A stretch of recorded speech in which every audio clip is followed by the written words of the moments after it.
listening to True Crime. I'm Josh. I'm Jeffrey. And today we have a crazy case for y'all, and we'll hop right into it. Today's case is about Trey Sesler. Trey Sesler was born on August 3rd, 1989. He lived in Waller, Texas with his parents Rhonda and Lawton Sesler and older brother Mark. Trey had a normal, comfortable life with loving parents. His father was an elementary school teacher and his mother worked for the local newspaper. Trey's parents spoiled him as he was the baby and got pretty much everything he ever wanted. His school life was very normal as well. He was described as not being the most popular, but not being an outcast either. He was in the band as well as the school's video club. He was said to have a good many friends. At the age of 13, he starts changing and he decides that he wants to shoot one of his friends that he had an argument with. Since he is only 13, he does not have a gun, but comes up with the idea to steal a gun from a police officer. I mean, how dumb do you have to be to not realize this is a ridiculous plan? He decides to call 911 and report a shadow following him. He was going to hide in the woods near his house, and once the officer arrived, he was going to jump out of the woods with a baseball bat and steal the officer's gun. As you can already imagine, this does not work. The officer caught Trey and he was ordered to see a psychiatrist for an evaluation. This evaluation would come back as normal. Not sure how this is normal, but okay. At the age of 17, Trey will start his YouTube channel called Lens Cap Productions. He will post a lot of home videos and short comedy skits.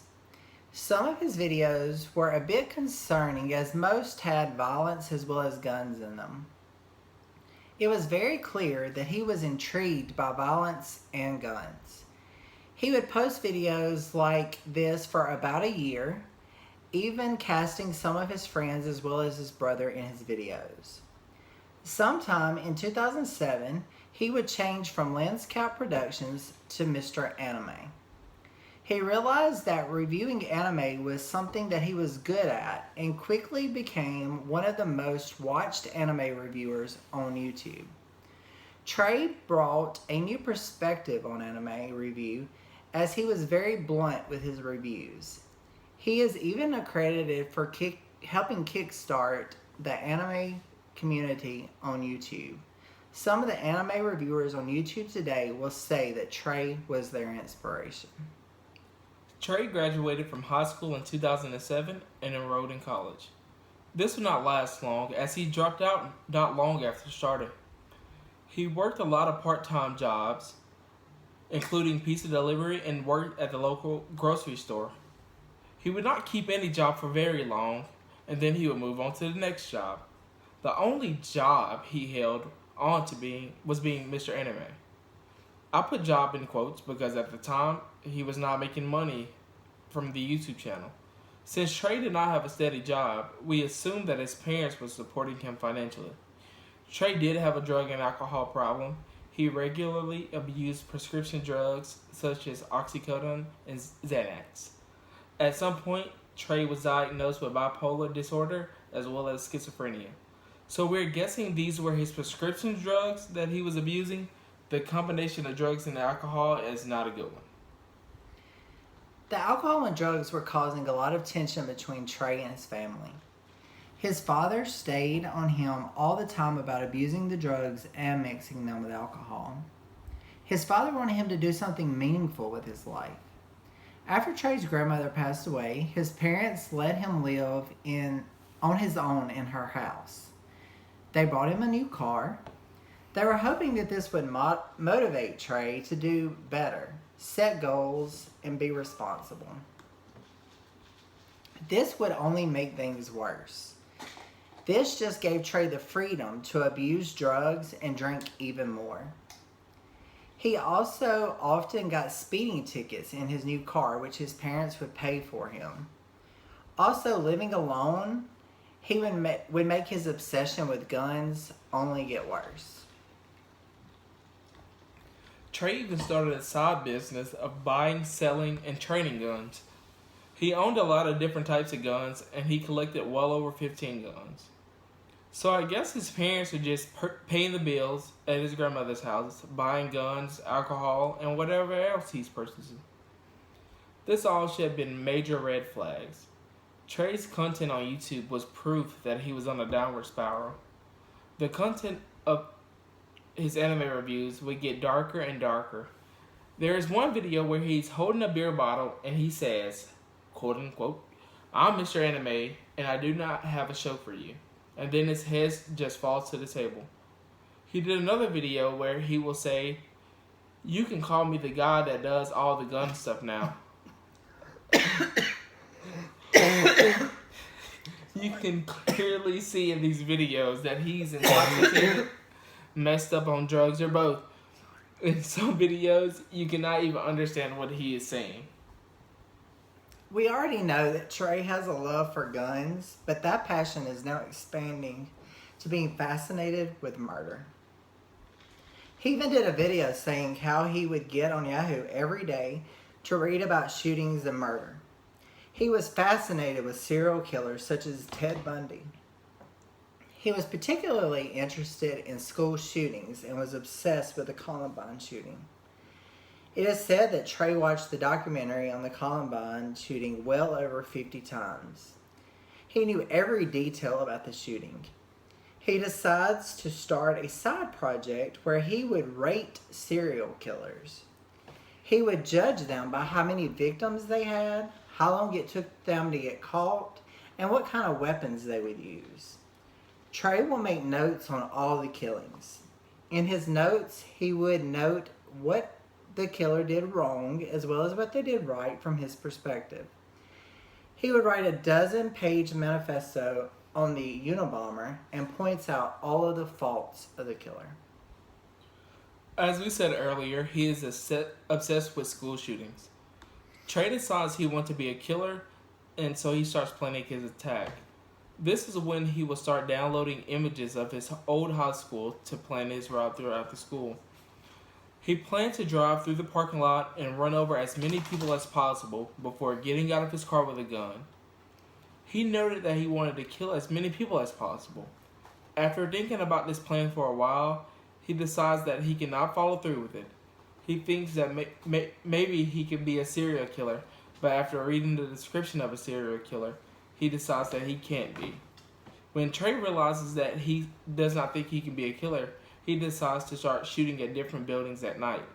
He would get messed up on drugs and alcohol, go out and shoot windows out of old churches, schools, libraries, and other businesses. After the thrill of this was over, he turned his attention to animals. There were multiple reports of dead cows and horses throughout the county. Trey will later state that he did this to test himself, to see if he could kill a living thing. Cops had no idea who was killing the cows and horses, as Trey was careful not to leave shell casings. He would take them with him. He would also never strike in the same place twice. It was a thrill for Trey to know that the cops were looking for a person but could not figure out who it was. Not only was he killing horses and cows, but he would even kill his own pets. Studies show that most serial killers usually start out being violent with animals. In late 2011, Trey was still living on his own, doing drugs and drinking daily. By this time, this is all causing major conflict between Trey and his family. It seems that Trey would get into major arguments with his father and brother. They would even tell a friend that he was thinking about killing his father. In February of 2012, Trey will kill his kitten and bury it with a note that says, "Please forgive me." On March 13th of 2012, he will upload a new YouTube video called Mr. Anime's New Job. In this video, he tells everyone that he has a new full-time job in film and he would not be able to upload as much. This was all a lie, as he never had a job, but this will be the last video that Trey will ever upload to YouTube. On March 19th, 2012, Trey will arrive at his parents' house where both parents and his brother were at home. Trey goes in and asks his mother to come out to the garage because he wants to show her something As Rhonda enters the garage, Trey will shoot her. Mark heard the noise but was not sure it was a gunshot. He came out of his room and was met by Trey. Trey will shoot Mark twice, but Mark was able to get into another room and lock himself inside. Trey then hears his father in the bedroom as all the noise has woken him up. Trey enters his parents' bedroom and shoots his father twice.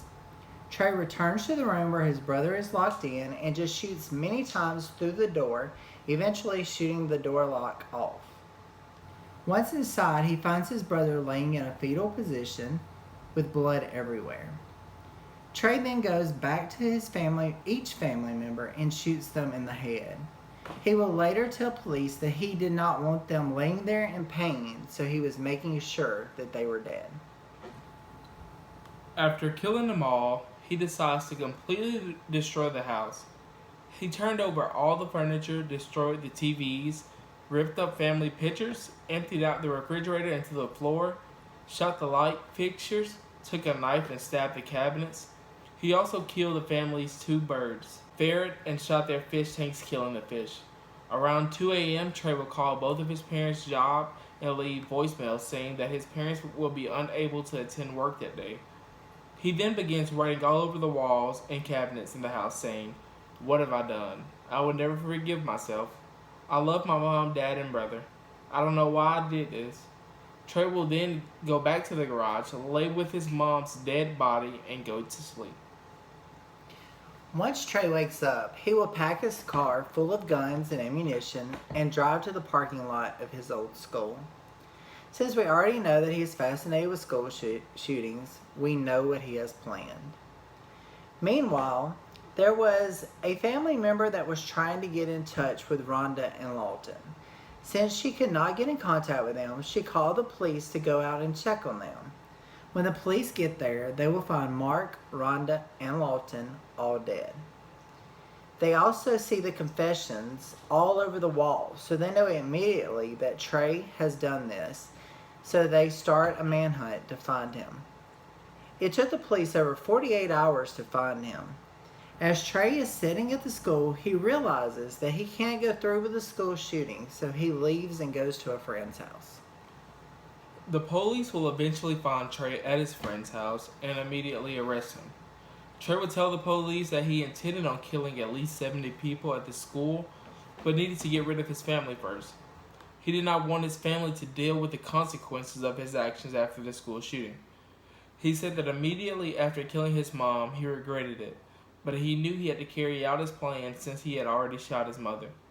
Throughout his interrogation with the police, Trey cooperated completely and admitted to everything he had done. He also pleaded guilty in court and was sentenced to life in prison without the possibility of parole. Trey will say that he is happy with his sentence and is happy that he would never get out. He even admits that if he ever got out, that he would be a danger to society. Trey actually knew that something was wrong with him before the murders. He was extremely paranoid that someone was going to hurt him. Just 3 days before the murders took place, Trey texted his mother to ask her if she would make him a psychiatrist appointment as soon as possible. It is unknown if this is really to seek help or if he's just trying to get more drugs by making this appointment. We would like to hear your thoughts on this. Let us know what you think about the case in the comments below. I think it's crazy. Crazy case. Personally, I think there's a place in hell for people who kill animals for sure, or people too, but Yeah. I have a soft spot for animals. And so it's just crazy. I mean, like the parents pretty much giving them everything you want. Sometimes that's just, I don't have kids, so I can't say completely, but sometimes that's just not good. For people to learn responsibility, they have to be kind of forced to learn responsibility. You can't just give them everything they want and think they're going to learn responsibility. Yeah. That's just not the way it works. Or for the most part. I won't say for everybody. But I just can't imagine killing my mom, dad, and brother, and then not being able to do the school shooting. right. I mean, I think I could.